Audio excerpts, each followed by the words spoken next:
In 1974, the Ministry of Agriculture quietly told British housewives to stop freezing certain meals. Too dangerous, they said. Too old-fashioned. Too cheap. But here's the twist.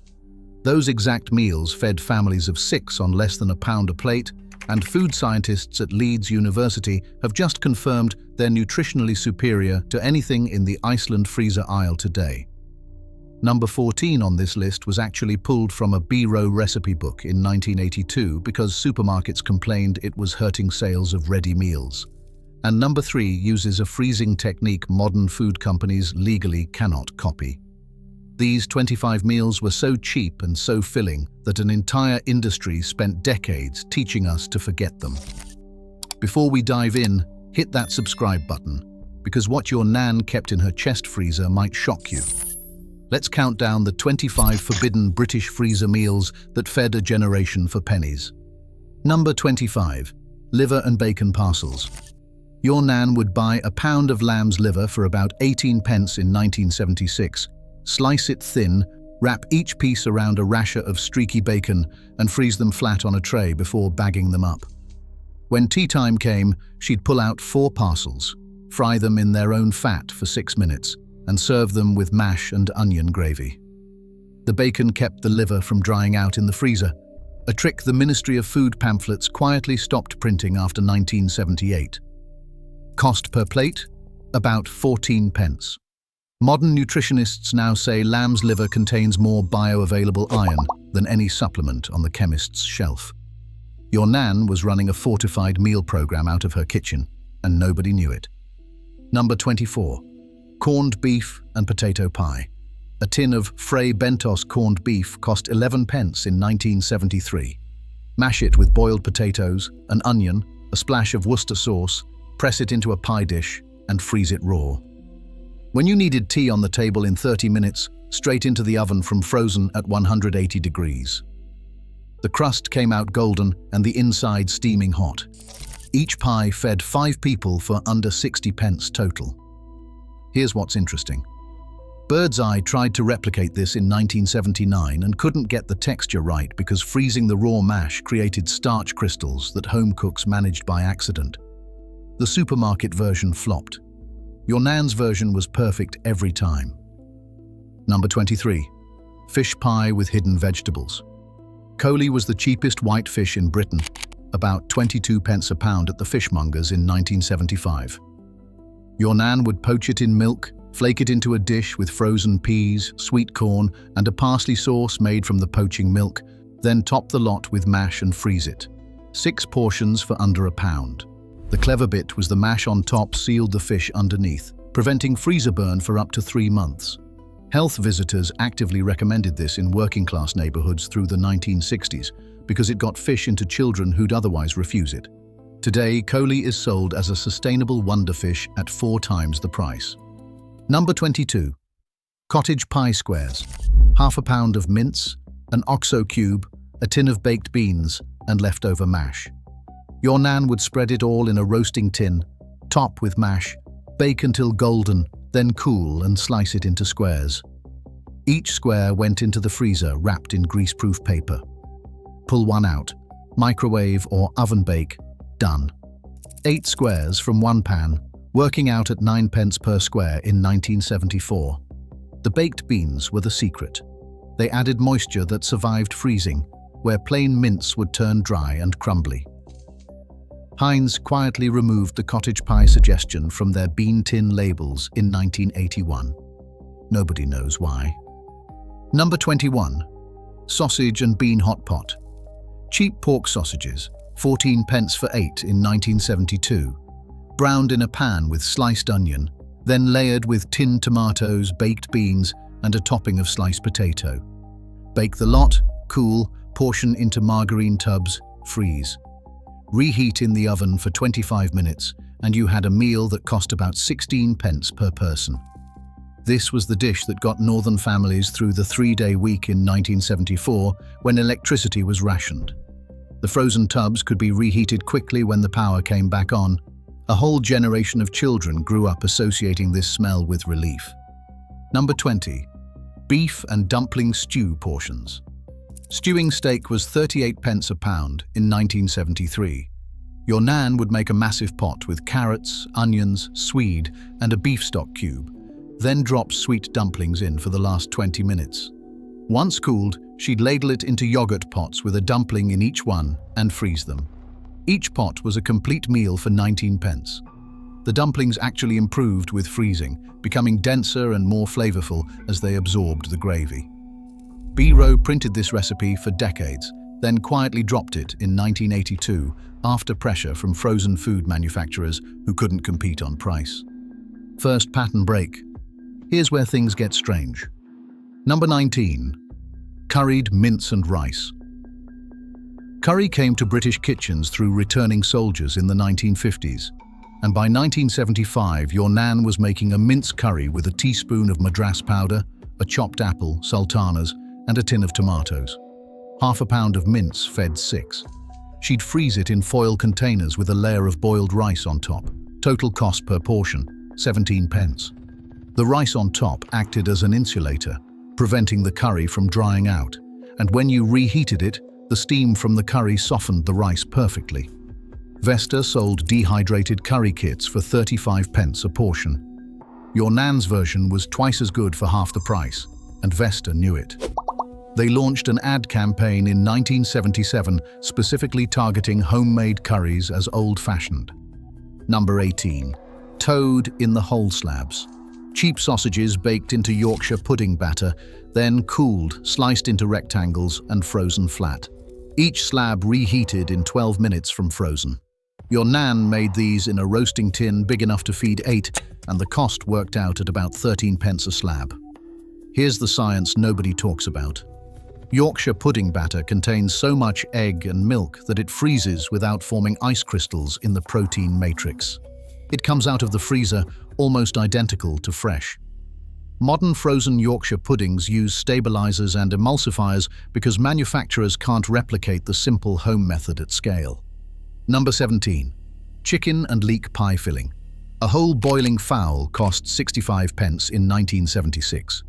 Your nan would simmer it for 2 hours, strip the meat, and use the stock to make a leek and chicken filling thickened with flour and butter. She'd freeze it in pint containers without the pastry because pastry can be made fresh in 10 minutes, but cooked filling takes hours. Each container made a pie that fed 4 for about 22 pence per person. This was Mary Berry's mother's trick, recorded in a 1971 WI cookbook that's now out of print. The boiling fowl has practically vanished from butchers because supermarkets only sell young roasting birds, which have no flavor to give up. Number 16. Shepherd's pie with lentils. This is the one that got removed from the official Good Housekeeping freezer guide in 1980. Half mince, half red lentils, cooked together with onion, carrot, and a beef cube. Topped with mash and frozen in portions. The lentils stretched the meat to feed 8 people from half a pound of mince, and they actually improved the texture because they absorbed the meat juices. Cost per portion, 11 pence. Why was it removed? A junior editor noted in margin scribbles that cattle farmers had complained the recipe was reducing demand for mince. The recipe vanished from the next edition without explanation. Number 15. Fish finger pie. Stay with me. Your nan would line a pie dish with frozen fish fingers, pour over a white sauce made with milk and frozen peas, top with sliced potato, and freeze the whole assembly. Reheat in the oven for 40 minutes.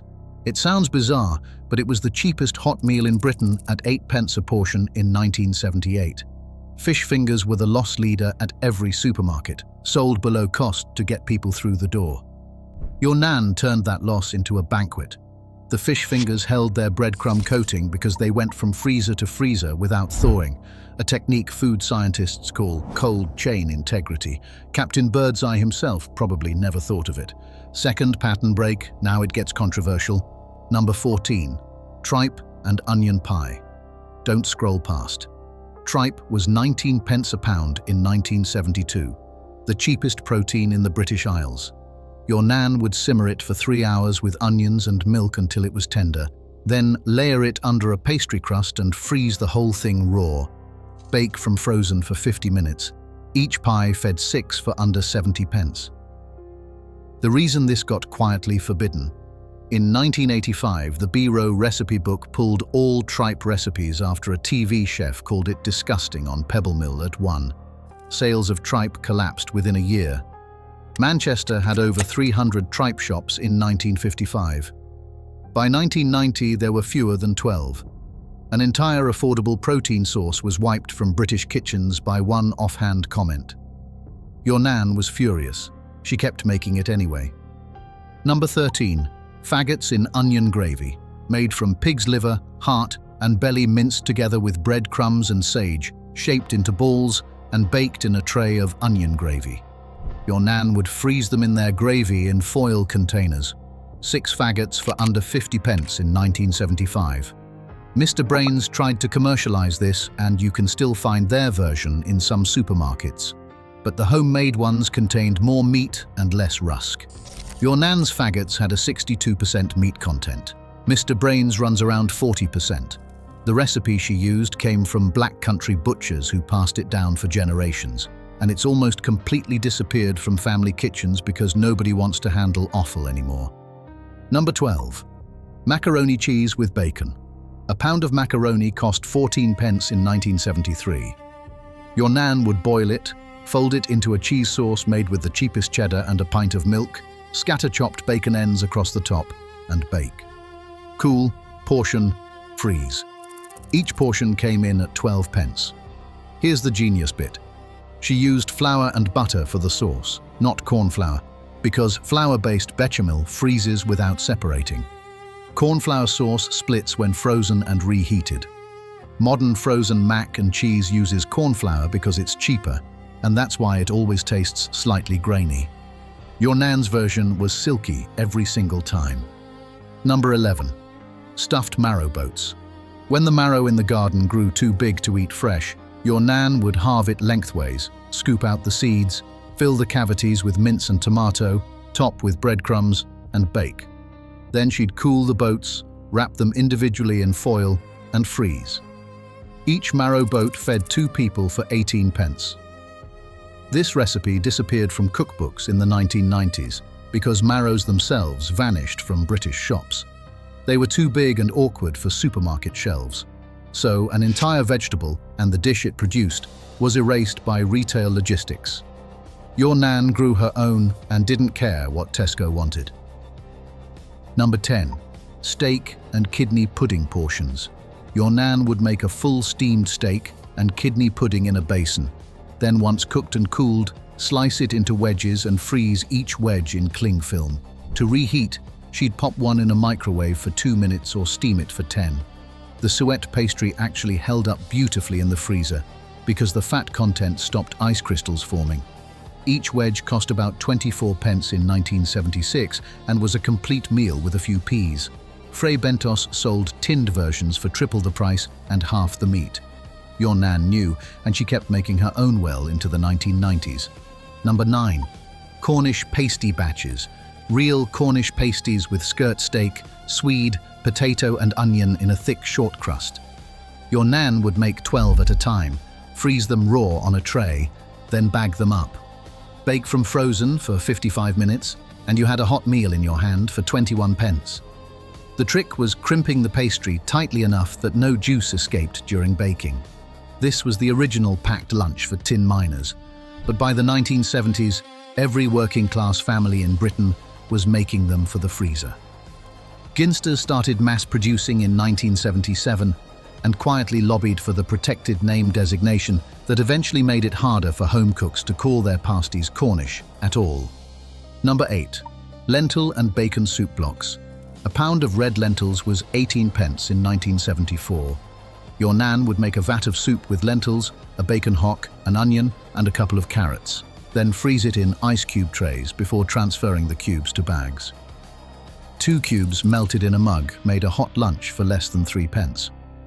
This was the genius freezer hack that kept families fed through the winter of discontent in 1978 and 79. The bacon hock cost 30 pence and gave flavour to about 40 portions of soup. No nutritionist today could design a cheaper, more filling, more nutritious meal. The Trussell Trust now promotes almost the exact same recipe at food bank cookery sessions. Third pattern break. Things food companies actively suppressed. Number 7. Peas pudding loaves. Boiled and mashed yellow split peas mixed with butter and pepper, pressed into a loaf tin, chilled, sliced, and frozen between layers of greaseproof paper. Each slice fried up in 2 minutes and went alongside boiled bacon or sausages. Cost per slice, 4p. This was the staple of the Northeast, sold in every market in Newcastle until the 1980s. Then, supermarkets refused to stock it because it didn't fit their categorization system. It wasn't a pudding, it wasn't a vegetable, it wasn't a meat substitute. So they erased it. Your nan made her own in 5 minutes from a 12p bag of split peas and fed the family for a week. Number 6. Bubble and squeak fritters. Sunday's leftover potato and cabbage, formed into patties, fried until crisp, cooled, and frozen in stacks separated by greaseproof. Reheat from frozen in a hot pan for 6 minutes, and you had breakfast, lunch, or supper for less than 5p a fritter. The Ministry of Food officially endorsed this during rationing, then quietly stopped mentioning it in the 1960s because it competed with the rising frozen chip industry. McCain launched in Britain in 1968, and within a decade homemade bubble and squeak had been recategorized in cookbooks as old-fashioned. Your nan never got the memo. She kept her freezer drawer full of fritters until the day she died. Number 5. Chicken and ham loaf. Leftover chicken from a Sunday roast, minced with cooked ham, an egg, breadcrumbs, and a splash of cream, pressed into a loaf tin and baked. Cool, slice, freeze each slice. Each slice was a sandwich filling, a cold supper with salad, or a hot meal with chips for about 14p. This was the recipe your nan used to stretch one chicken into 14 meals. The Women's Institute taught it in cookery classes through the 1960s and 70s, then dropped it from the curriculum in 1989. The reason given in the WI archives was that members increasingly bought sliced ham from supermarkets and didn't see the point of making their own. An entire skill was lost in 1 decade. Number 4. Onion gravy ice cubes. Not a meal, but the secret ingredient that made every frozen meal above taste like restaurant food. Your nan would caramelize 3 pounds of onions over an hour, deglaze with stock and a splash of Marmite, simmer it down to a thick gravy, then freeze it in ice cube trays. 1 cube melted into any frozen meal, added depth that took an hour to develop from scratch. Cost per cube, less than 2p. Bisto granules were launched specifically to compete with this technique, and the early Bisto adverts in the 1970s actually mocked women who made their own gravy as wasting time. They were lying. Your nan's onion gravy was nutritionally and gastronomically superior, and it took her 90 minutes to make 200 cubes that lasted 3 months. Number 3. Suet pastry pie shells. The technique Birdseye tried to patent and failed. Your nan would line a pudding basin with suet pastry, fill it with whatever meat and gravy she had, seal with another disc of pastry, then freeze the whole basin. To cook, straight into a steamer for 2 hours from frozen. The suet pastry expanded as it thawed, creating a perfect seal that locked in every drop of juice. Birdseye scientists at their Walton-on-Thames Research Centre tried for 3 years in the late 1970s to replicate this commercially, and gave up because the suet behaved unpredictably at industrial scale. Only home cooks could do it, because each basin warmed slightly differently in the cook's hands. It was a craft technique, and Birdseye literally could not copy it. Cost per pudding, 38p. Servings per pudding, 6. That's 6p a head for what is essentially restaurant food. Number 2. Cabbage parcels stuffed with mince. A whole Savoy cabbage. Leaves separated and blanched, each leaf wrapped around a spoonful of mince mixed with rice and onion, then packed into a tin and covered with tomato sauce. Bake, cool, freeze in portions. Each parcel cost about 9p, and 4 parcels made a meal. Your nan learned this from Polish neighbors who came to Britain after the war, and it spread through working-class communities in the 1950s and 60s. The supermarket revolution killed it because Savoy cabbages were replaced on shelves by tighter, smaller varieties that didn't have leaves big enough to wrap. The food itself didn't fail. The vegetable that made it possible was deliberately replaced for shelving efficiency. Number 1. The everything pie. Your nan called it different names. Mam's pie, Friday pie, whatever's in pie. It started as a way to use up everything in the fridge before payday, and it became the most reliable freezer meal in British history. Whatever vegetables were left, whatever scraps of meat, a tin of soup as the binder, all under a pastry lid. Make it big, freeze it whole or in portions, and reheat from frozen for an hour. Cost per portion ranged from 6p to 18p depending on what went in, but it was always under £1 for the whole pie. Here's the secret nobody tells you. The everything pie was the original sustainable cooking. Zero waste, maximum nutrition, total flexibility. Modern food writers are now publishing books about exactly this concept and pretending they invented it. They didn't. Your nan was doing it in 1962 with a tin of Heinz oxtail soup and a pastry lid she rolled out on a flour-dusted Formica table. She didn't write it down because it didn't need writing down. Everyone knew, and then everyone forgot. Here's my challenge. Pick one of these, just one. Make a batch this weekend, freeze it in portions, and tell me in the comments how much it cost per plate. I'm betting most of you will come in under 80p, and I'm betting it'll taste better than anything you've pulled out of a supermarket freezer in years. My nan's chest freezer fed 9 grandchildren on a pension. She knew something we forgot, and now you know it too.